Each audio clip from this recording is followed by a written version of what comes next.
Hello everybody, I'm Filippo, the Artistic Director of the Museum of Contemporary Digital Art. Today I'm with Daniel Ambrosi. How are you, Daniel? I'm doing great, Filippo. Thanks for having me. Amazing. Daniel is one of the founding creators of the AI art movement and has been exploring novel methods of visual presentation for over 40 years since entering the program of computer graphics at Cornell University. In 2011, Daniel devised a unique form of computational photography that generates exceptionally immersive landscape images. More recently, Daniel's Dreamscapes build upon his previous experiments by adding a powerful new graphics tool to his artistic workflow. An enhanced version of Deep Dream, a computer vision program evolved from Google engineers' desire to visualize the inner workings of deep learning AI models. Daniel's AI-augmented artworks and grand-format landscape images have been exhibited at international conferences, art fairs, and gallery shows, among many other exhibition spaces. I'm very excited to meet Daniel because his research is exactly what MoCDA has been aiming to highlight since our foundation back in 2019. Daniel donates double Arch Alcove Three-Pass to the permanent collection. This is a 60-second video loop that fuses computational photography and AI that he created in March 2020. Daniel, can you tell us what inspired you to create double Arch Alcove Three-Pass? Sure. Back in mid-2020, when I first got involved with NFTs, I set out to create a retrospective collection of a half dozen or so artworks that I hope would serve as an introduction of my work to the space. At that time, I was already a featured artist on Super Rare and Known Origin, and as most people know, Super Rare does only one of ones, and Known Origin can also do small limited editions. So what I was hoping to do was to create a collection of a half dozen or so artworks, a couple one-on-ones on Super Rare and a few small limited editions on Known Origin. And this video loop exploring this particular artwork was one that I wanted to include and wanted to donate to MoCDA's permanent collection because it represents a number of firsts for me. First of all, this was my Genesis piece on Known Origin. The location of the source photography behind this artwork is the exact same geological formation in Utah where I had my aha moment almost 12 years ago and devised my unique computational photography technique that you mentioned that really started this art project from scratch. I've been developing this project ever since. So when I returned to this location 3 years after that initial experience with significantly advanced equipment and technique and know-how, I captured this immersive view that you see in the background behind me from the opposite direction that I originally captured. So from the inside of the geological formation looking out rather than vice versa. And I did so via 84 photos stitched together and stitched and blended together, which is still the most I've ever assembled for a single scene. Finally, this artwork represents my first successful attempt to use 3 different dreaming styles at 3 different scales. Mm-hmm. Oh, thank you, Daniel. That was very interesting. You already mentioned what role does this work play in your research, but I wonder if you can tell us a bit more about its making of, in a way. Again, you already mentioned that, but I would love to learn, if possible, a little more about it and whether your artistic process changed since this work. Like, do you still make works in the same way, or have you changed your process? Yeah, that's a good question. In this case, I had been doing these experiments with 2-pass, or what I like to sort of semi-jokingly call double dose dreamscapes. Those are where there are 2 passes of dreaming in 2 different styles at 2 different scales. And I got some really good results, and I've since printed some of those out at large scale, and they're very compelling. But it made me wonder if I could push it further, to 3 or more passes. That turns out to be exceptionally difficult. And it's difficult because with these multi-pass dreamscapes, what you need to do is to find individual dreaming styles that are not only aesthetically compatible with the underlying source photography, but they also need to be compatible with each other. That turns out to be very challenging. So this was not just my first successful attempt. I made a few other attempts at Three-Pass dreamscapes. It was also my only successful attempt, at least so far. So I tend not to even try anymore. I get such good results with just the double dose dreamscapes. But that makes this piece really stand alone and be a special piece, which is why I'm so excited to share it with you guys. Oh, thank you, Daniel. What inspired you to become an artist? Again, this is something I already mentioned when I introduced you, but I wonder whether you can tell us how you started creating digital art. Like, what was the first sparkle that made you say, okay, this is something I want to explore?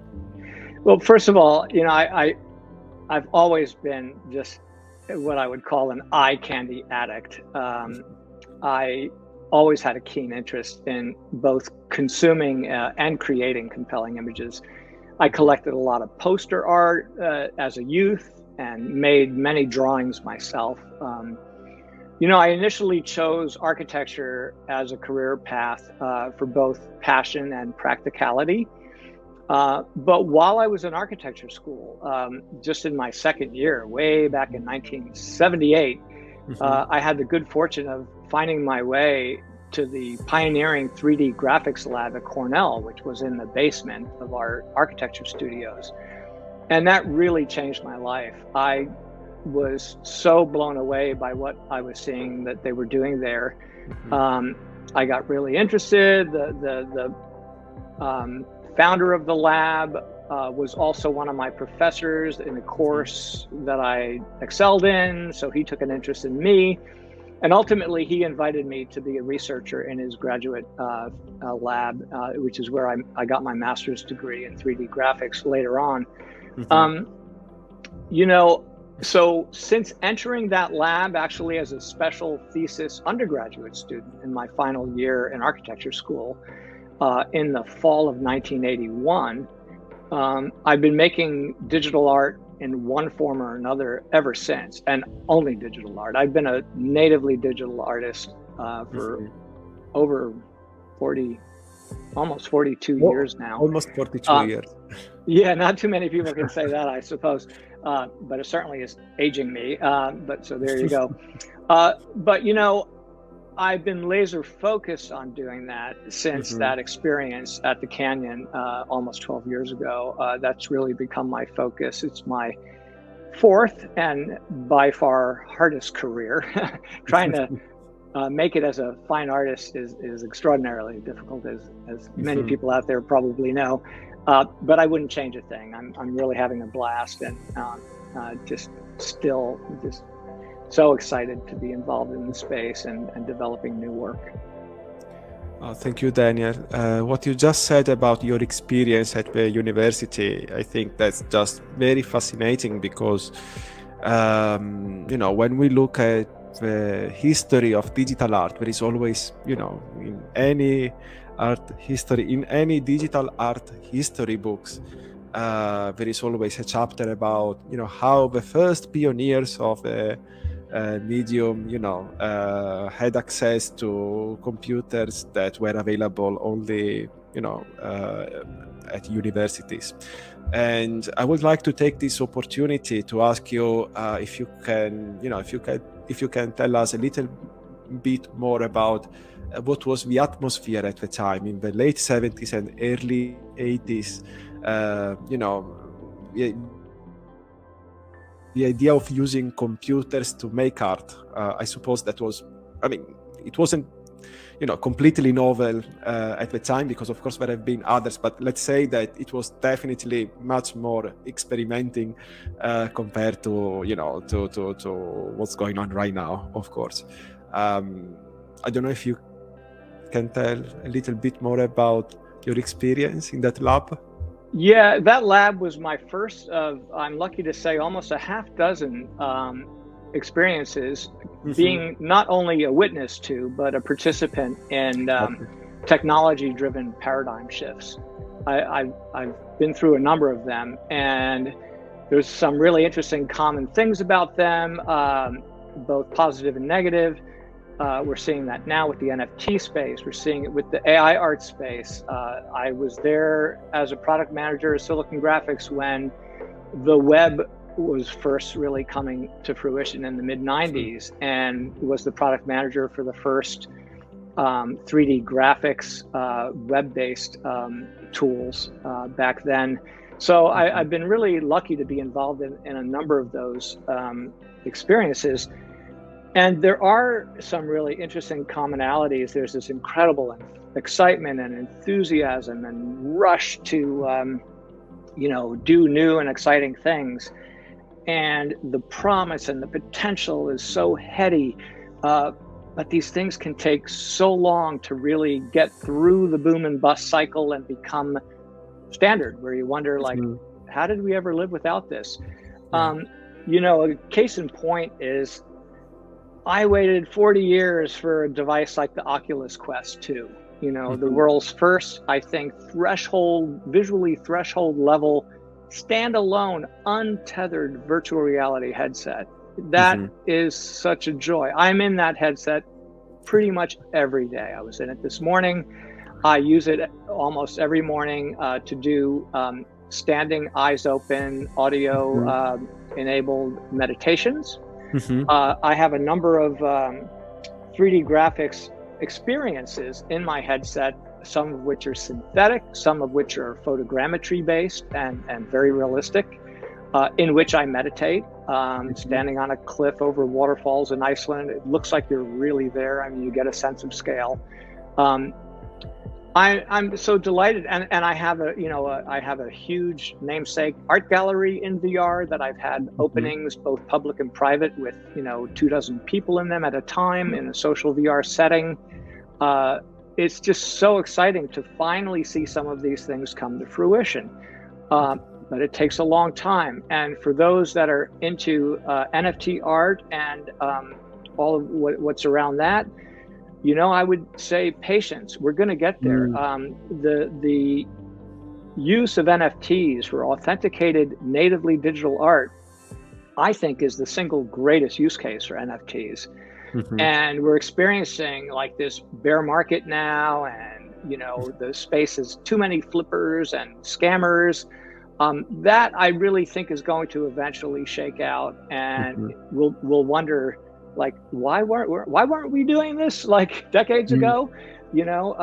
It's very promising and exciting, and we saw this boom, then we saw this bust, but it will become commonplace, and we'll see a lot more serious collectors come into the space, which I welcome. People that really go deep with the art that they love and are seeking.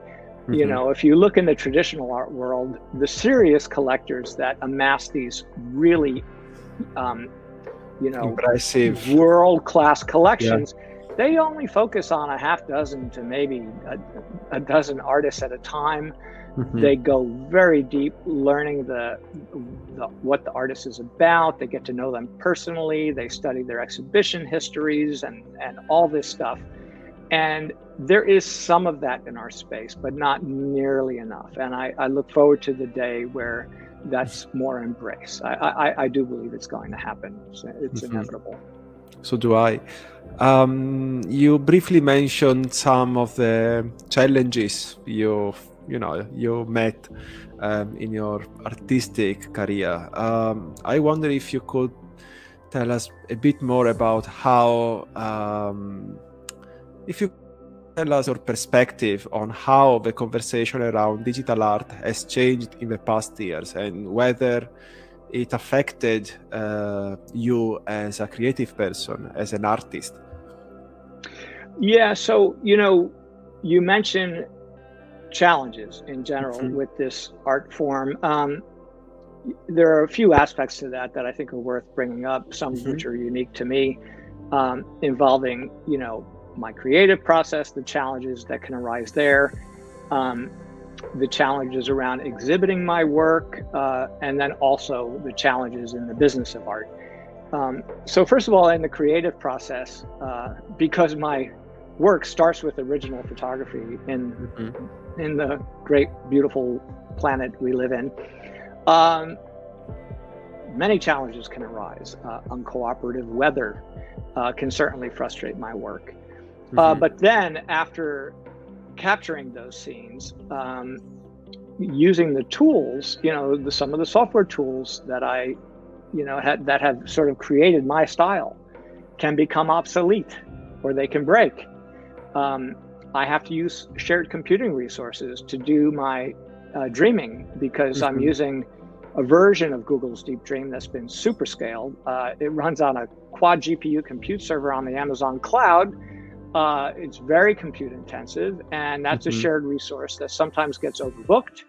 Or even worse, recently, Amazon decommissioned the GPUs I was using without telling me, and suddenly my software stopped working. And I had to go back to my engineers hand in hat and beg them to fix it for me, which they did. And now it's great because now I'm using GPUs that are way faster, and that's great. But there are frustrations and challenges that can arise in the creation of the work. That can happen quite often when it comes to using digital tools, especially tools created by platforms, isn't it? I'm thinking about so many artists making art.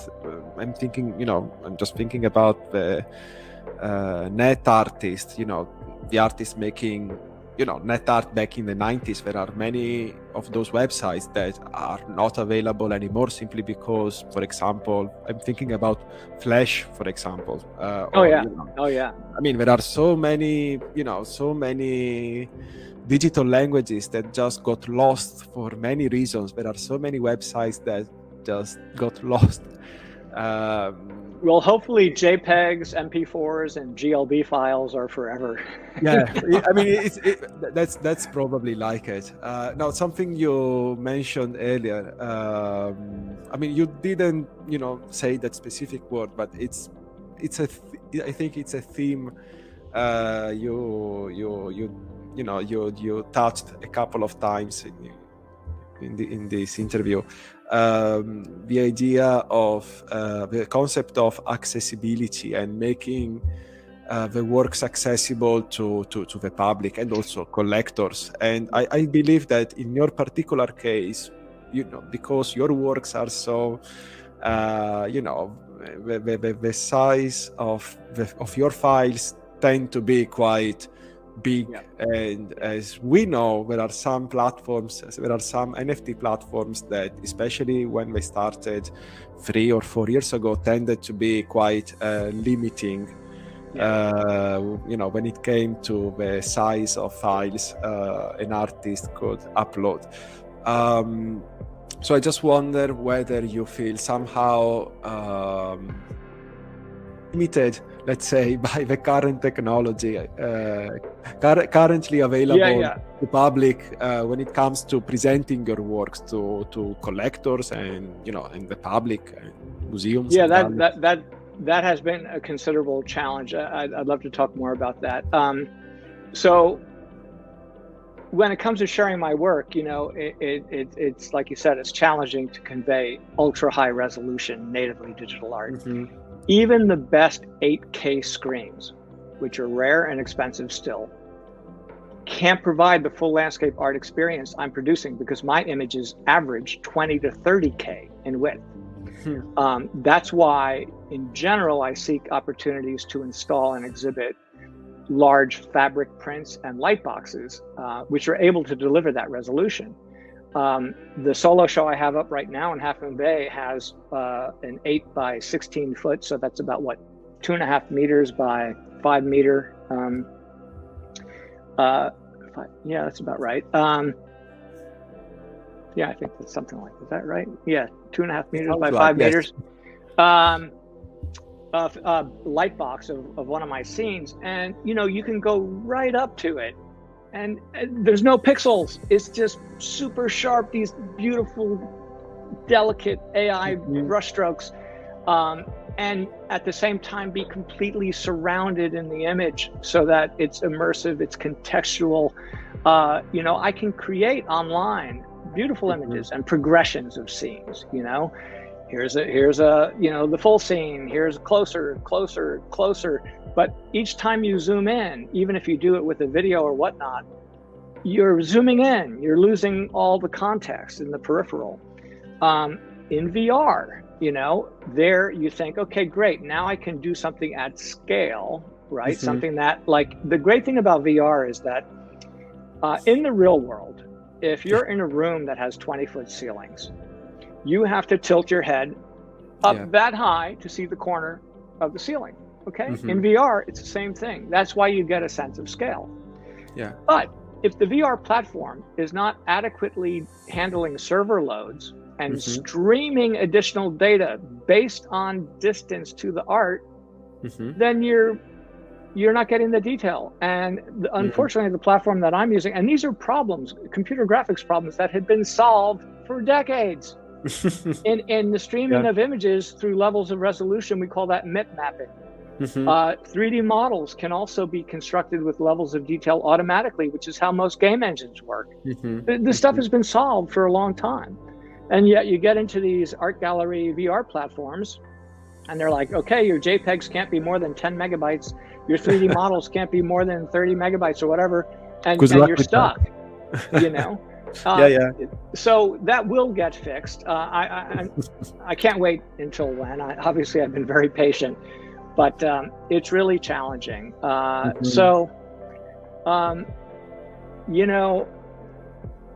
For me, this is why, and an emerging artist doesn't control the opportunities to exhibit in the real world. You have to be invited. But it's tough for me because, like I said, I can create very compelling images online and zoom and pan videos and so on. But when you see these giant light boxes and fabric prints in person, it goes from being a compelling image to an art experience. It's a different level. It's an order of magnitude. It's a quantum leap above in terms of the impact it has on the audience. You can't believe the responses I get from people. They feel like I feel like I'm walking right into this space. It's like, what is this? This is crazy. So that's all good. I'm sure. I'm sure. Yeah, and then while we're talking about it, there are also challenges related to the business of art that I sort of touched on, such as gaining exposure and exhibition opportunities. There's only so much an artist can do to create compelling work and push it out there, but it requires pull from the other side for one's art career to advance. And that could be painfully slow and forthcoming. You've got to be really patient. I had the good fortune of meeting the wonderful artist Brendan Dawes when I was in London back in October 21. And he was awesome because, we have a very similar career trajectory. And he had the good fortune when he got on into the NFT space of very quickly picking up a whale collector who happens to be called Whale Shark, a real whale that really helped put him on the map, and deservedly so. Brendan's work is fabulous. But we had a long, heartfelt conversation about that journey and the challenges. And, he cautioned the following, which I would pass on to everyone else out there: be patient. Be patient. Keep doing what you're doing. You've got to put yourself out there. They're not going to find you in the basement. Don't miss a beat in terms of promoting your work when you've got something worth promoting. But also, network, get involved, get out there, meet people, go to exhibitions. I recently was invited onto Maker's Place, which I consider, obviously one of the top curated NFT art platforms. And it was because I was at a networking event, actually a 20th anniversary celebration for Creative Commons in San Francisco. And I had been on a panel discussion with them a couple of weeks before. So I'm like, oh, this is great. Yeah, I'll definitely go to this party. I don't get to go out very much these days with, in this Fortunately, it's opening up some post-COVID. Are we post-COVID? I hope we are. So. But in any case, while I was there, something happened to me that's never happened before. One of the execs from Maker's Place spotted me and recognized me. He saw my name tag and he's like, "Oh, are you Daniel Ambrosi, the AI artist with Super Rare?" I'm like, "Yeah." I was like, "That's never happened to me before." That's me. So yeah, and next thing you knew, I was on the platform and an artist spotlight a couple of weeks ago, and just put up a new collection there. Very excited to be part of that platform, and that's how it happens. Yeah. Oh, that's great. Congrats, by the way.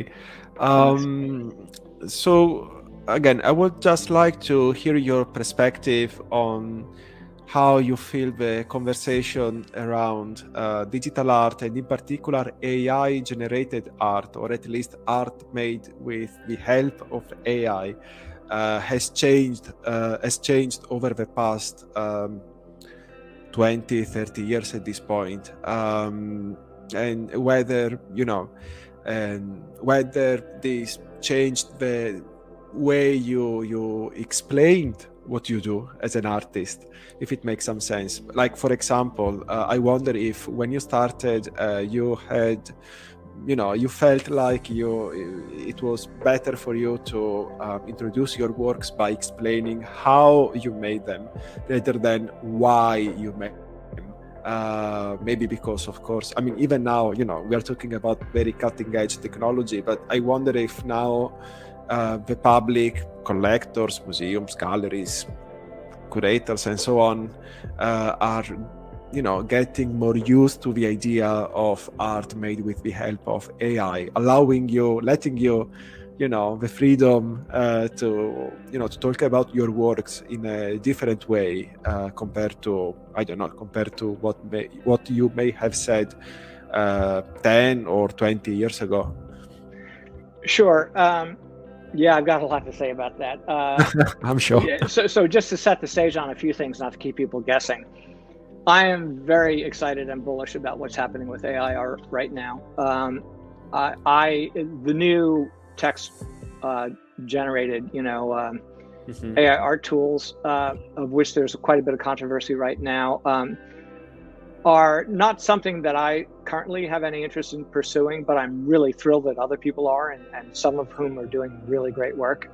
I'm very open, in case you can't guess, to the use of technology in the creation of art.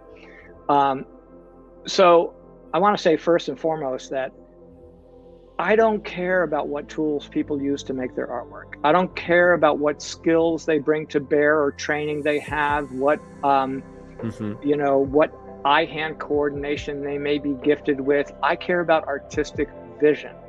I care about artistic intent and motivation. What is the artist trying to express? Okay, because that will persist. Some of the other details will be lost to history. Okay, so I'm very, very open to all that. Now, a lot of nuances are getting missed in this conversation and controversy that's arisen here that I want to bring up. First of all, just so it's clear, when I started, I guess I was one of the first people to really use AI in art in this current generation. It was the summer of 2015 when Deep Dream was released that I saw the opportunity to use this in my work, provided I could find a way to super scale it and use it with subtlety in my landscape scenes. People need to remember, Deep Dream was not made to create art. It was not trained on art. It was part of a computer vision system. In fact, it was a diagnostic tool that Alex Mordvintsev invented when he was working on the image recognition algorithm, AI algorithm for Google, as a way to peek under the hood of that image recognition system to see what the AI was thinking. And when he produced that output, he was like, oh my goodness, it's hallucinating. This is crazy. So just to keep in mind, Deep Dream was not made for art. And I used it as a shameless opportunist. I had a very clear goal from the very beginning of the project of simply trying to share with people as fully as I could in a two-dimensional image the fullness of the landscape art experience that I was having, the landscape experience that I was having in the real world. And I realized over time that that requires creating an image that doesn't just move you visually, but one that moves you viscerally and cognitively as well, because that's what happens in the real world for me. A beautiful scene, perfectly lit and composed, will ring a bell in my head, and it'll hit me in the chest, take my breath away. It becomes a felt experience. And if it's powerful enough to make that happen, I then start waxing philosophical about the nature of seeing, the nature of reality itself, and it becomes a cognitive experience.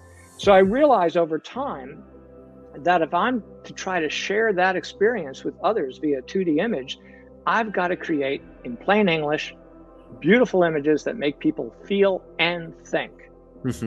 So my computational photography technique, the XYZ photography technique, whereby I stitch and blend a three-dimensional array of photos to make these super wide-angle, immersive, vibrant scenes, got me 2/3 of the way. It got me to create scenes that had a visceral impact. People would go, it feels like I can walk right into the scene.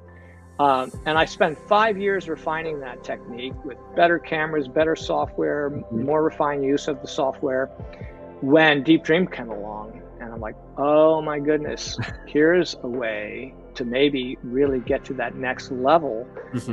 But it was just a toy. It didn't have the ability to scale at 500 megapixels like the images I was creating. But fortunately, I found some great engineers to help me make that happen. So again, I was a shameless opportunist using an AI tool to serve a specific purpose, okay?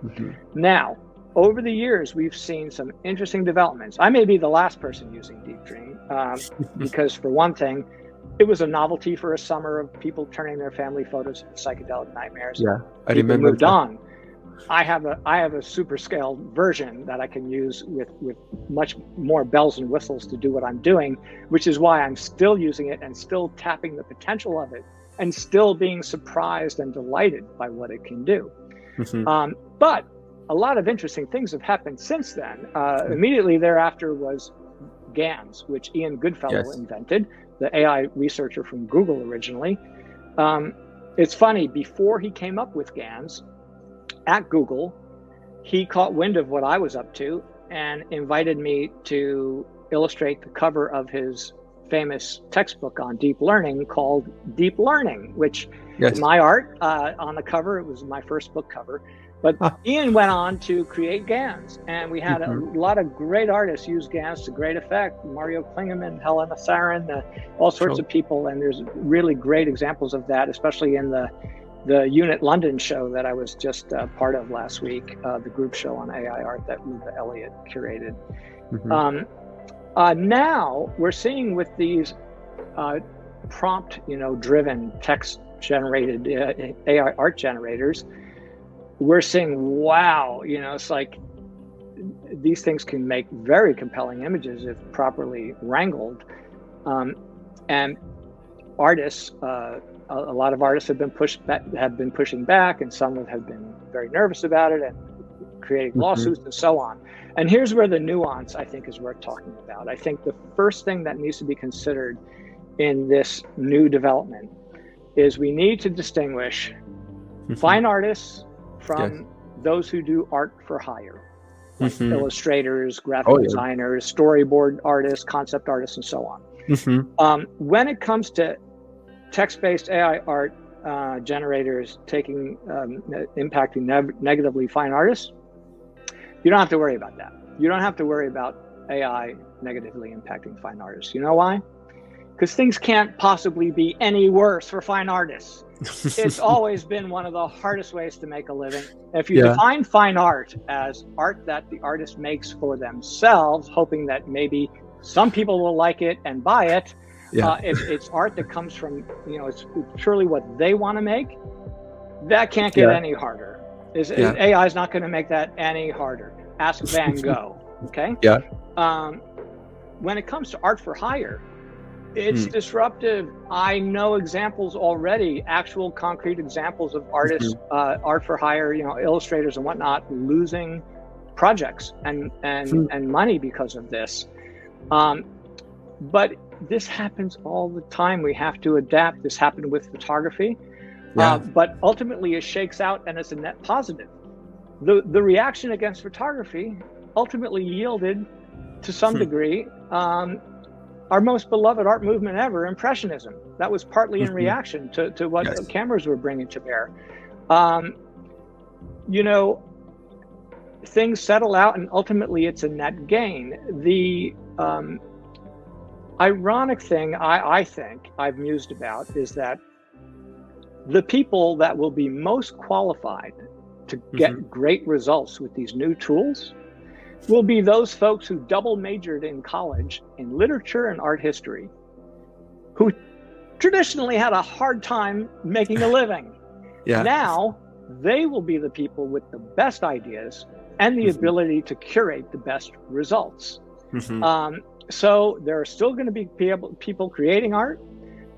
Some of them will be different from traditional artists using different tools.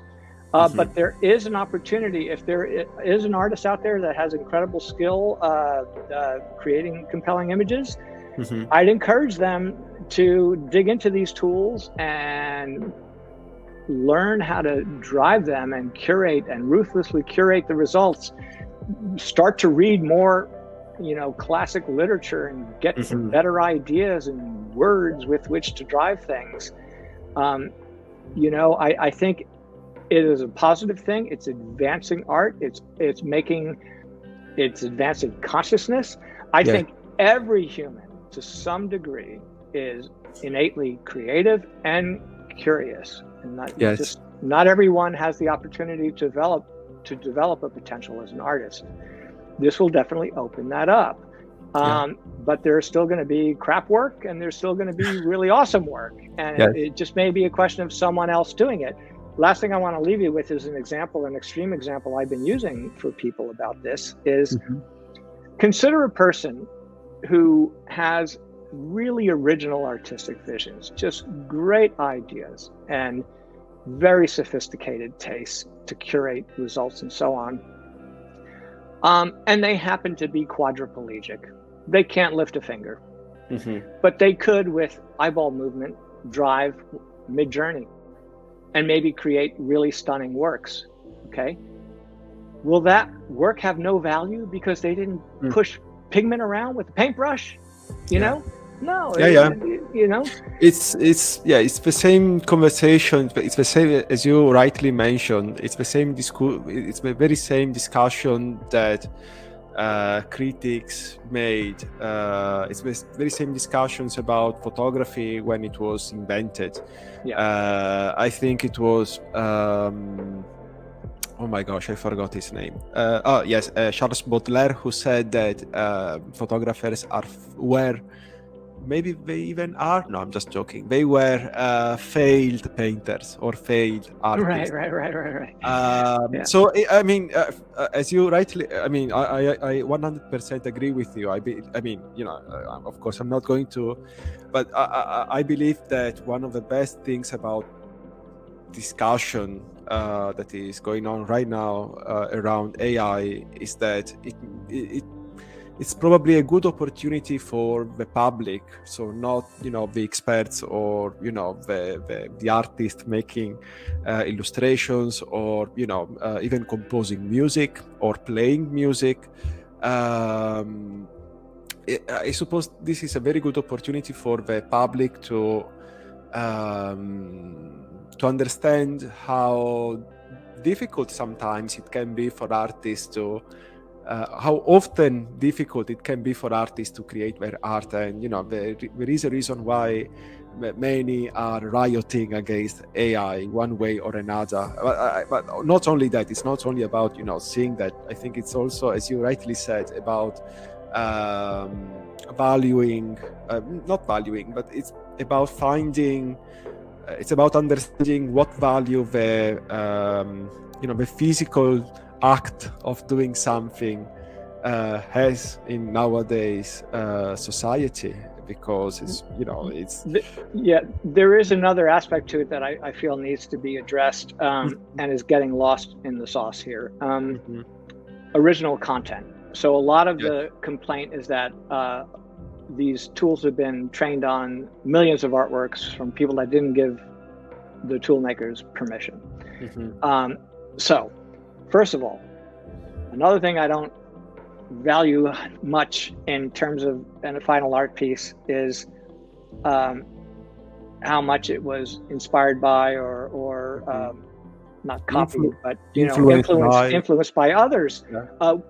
We're all standing on the shoulders of giants. David Eagleman, the neuroscientist from Stanford, wrote a book on human creativity, where he, contends that all human creativity is created by bending, blending, and breaking what came before.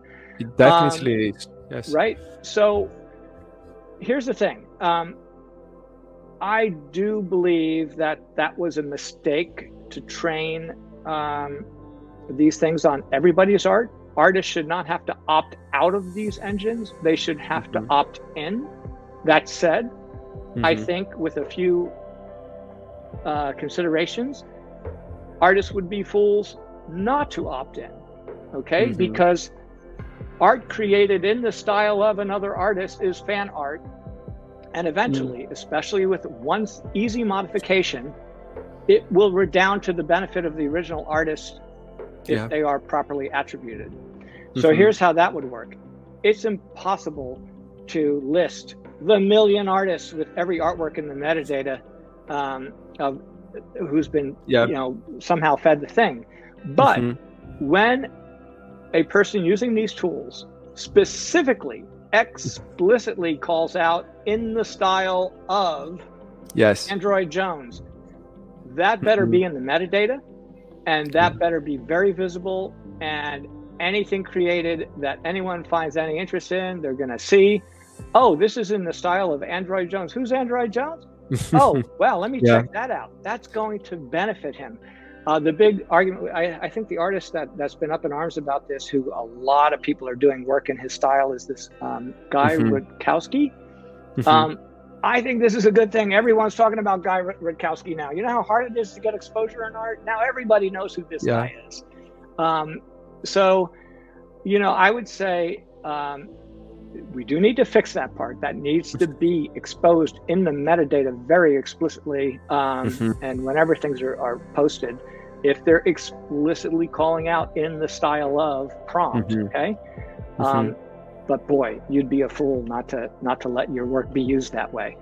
Yeah, I also think that from a museum perspective, it makes a lot of sense to archive, the original input that that led to the production, let's say, of an AI generated image. Because just think about what art historians or just media, let's say, media history experts in, I don't know, in 2 centuries, hoping there will still be people around in 2 centuries.